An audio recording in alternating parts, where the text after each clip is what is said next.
Nuru uses digital tools every day. She enters data, checks records, communicates with her team. By all appearances, she's digitally literate. But what if that isn't true? What if some of the most common beliefs about digital literacy are actually wrong? In healthcare, these misconceptions don't just affect individuals. They shape how entire health systems invest, design, and evaluate digital solutions. As Nuru continued working, she began to realize something important. Digital literacy is not just one thing. It happens in stages. First, access, having the tools, connectivity, and resources. Then, use, the skills and ability to use those tools effectively. And finally, impact, how digital tools improve care and outcomes. But at each of these stages, there are common misconceptions that can hold us back. When we misunderstand digital literacy, we risk investing in interventions that don't improve care and overlooking the real barriers health workers face. Welcome back to episode 5. Today, we explore one of the most overlooked topics in digital health, common misconceptions in digital literacy. In this episode, we'll explore 3 key things. 1. Identify common misconceptions in digital literacy across access, use, and impact. 2. Why these misconceptions occur in health settings. And 3. How they affect care and system performance. Before we start, what is a misconception? A misconception is a myth, a mistaken idea, a belief, or understanding that is incorrect because it's based on faulty thinking, incomplete information, or wrong reasoning. We shall look at common misconceptions in digital literacy across the 3 stages of access, use, and impact. Let's start with misconceptions about access. This is where most digital health efforts begin and where many assumptions quietly take root. Let's look at the first misconception, that access to devices equals digital inclusion. This is not true. At first, Nuru thought once devices are available in the facility, everyone could participate equally. But evidence tells a different story. Research identifies the second and the third level digital divides. The first digital divide is physical access, that is, having a device. The second is motivational and having the skills. And the third is about meaningful use and outcomes. In health facilities across low and middle income countries, even if devices are present, health facilities may lack infrastructure like electricity, phone network, and reliable internet. Additionally, staff lack skills, confidence, or support to use them effectively. Simply providing a tablet does not make one digitally included. Access without enablement is not inclusion. Another misconception is the internet is now everywhere. This is not true. Nuru worked in many health facilities. She saw computers and tablets, so she believed if there are devices, there must be internet. But this is not always true. Around the world, many people still remain offline. Evidence shows about 2.2 billion people globally, that's around 28% of the world, remain offline. In sub-Saharan Africa, only about 1 in 4 people use the internet. That means most people are still offline, and this problem is not always easy to see. Big reports may say a country is connected, but do not show the full story. In cities, internet may be fast. In rural areas, it may be slow or not there at all. Some people can afford data, others cannot. In a health facility, internet may exist on paper, but in real life, it may be too slow, it may go off often, or it may be too expensive to use every day. So we must remember, having devices does not mean having reliable internet. An internet for everyone is still a goal, not yet a reality. The third misconception is women have equal access to devices and the internet. This is not true. Nuru began to notice something the reports did not show. Even when devices were available, not everyone could use them equally. Some people had easier access than others, and often women had less access. The data confirms this. Today, women are still 14% less likely than men to use the internet. In fact, many more men are online than women. Of 885 million women who still are not connected, 60% live in sub-Saharan Africa and South Asia. These are also the places with the greatest health needs. Even owning a smartphone is not equal. Fewer women have smartphones compared to men. Now think about health workers.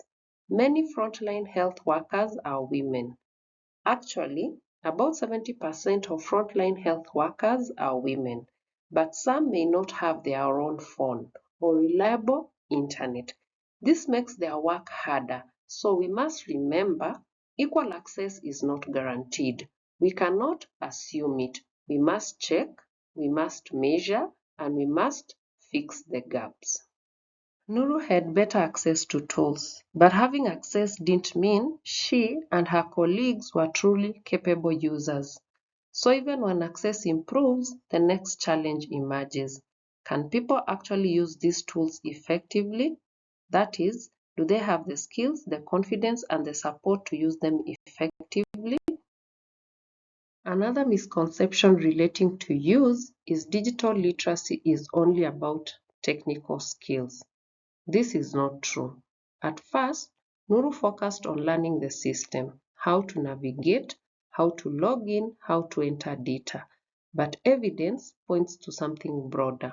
DigComp 2.2 framework and UNESCO Digital Literacy Global Framework both define digital literacy across 5 dimensions: information and data literacy, communication and collaboration, digital content creation, safety and well-being, and problem solving.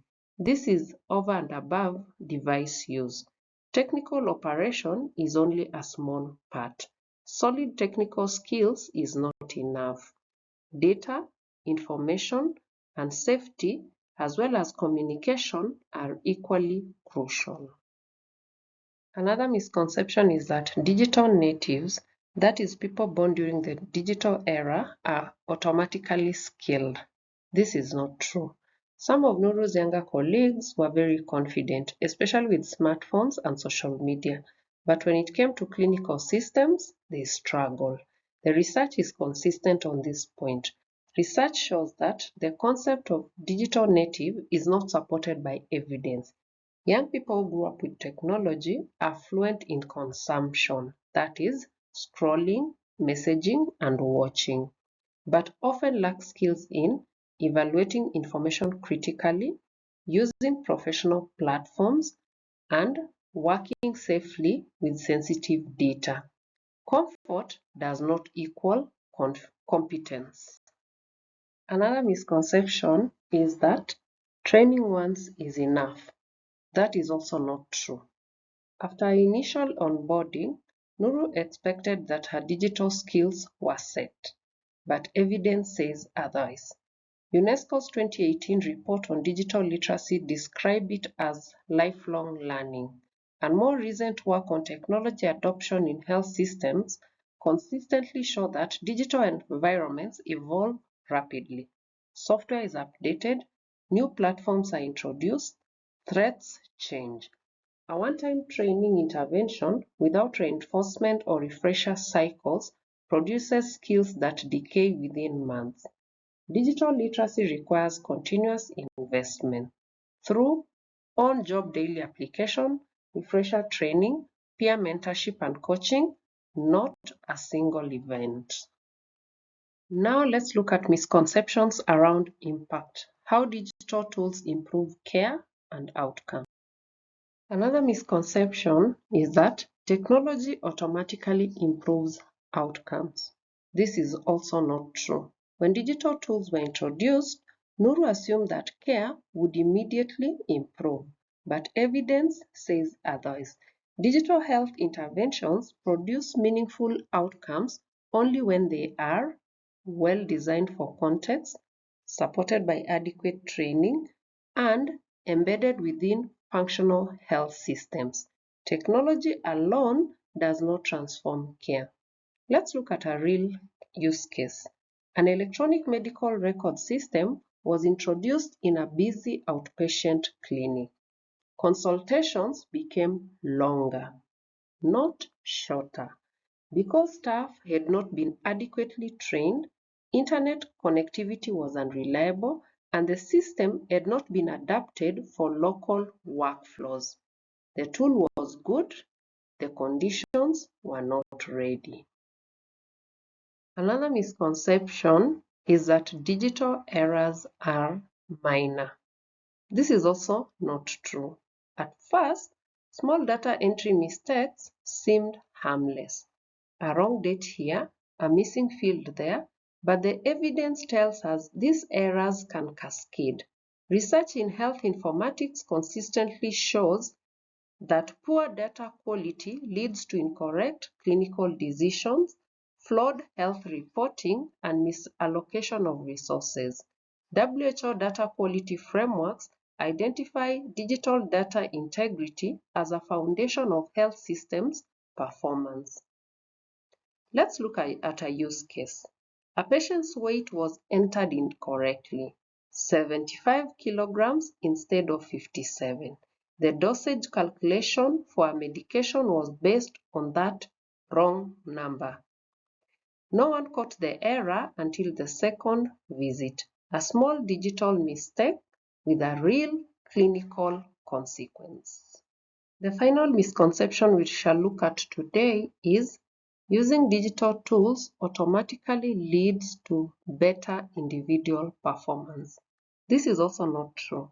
Nuru had access to the tools. She used them every day, but something still wasn't right. Her work wasn't improving, at least not consistently. Then, when she realized using a tool is not the same as using it well, evidence supports this. Evidence shows that digital access and tool usage alone do not lead to improved performance. What matters is something deeper: understanding, judgment, consistency. Knowing when to use the tool, knowing how to interpret what it shows, and knowing what to do next. Because digital literacy is not about clicking buttons. It's about making better decisions every single time. Access creates opportunity, but capability is what drives performance. Throughout this episode, we have examined 9 common misconceptions across the 3 stages of digital literacy: access, use, and impact. Each misconception, if left unexamined, can quietly undermine the quality of care that health workers like Nuru are working so hard to deliver. This list is not exhaustive, but the more important habit is the one it invites: pausing to ask, is this something I know to be true or something I have simply assumed? It is important to note access creates possibility, use builds capability, but impact depends on judgment. And that is what digital literacy truly is. Before we continue, take a moment to reflect. Which of the 9 misconceptions have you encountered in your own workplace? Where would you place your facility on the access, use, and impact continuum? What is one action you could take this week to address a misconception on your team? As we wind up, let's quickly check your understanding using a quick quiz. Question 1. Which of the following is a misconception about digital literacy? A. Digital literacy includes communication and problem solving. B. Access to devices guarantees digital inclusion. C. Digital skills require continuous learning.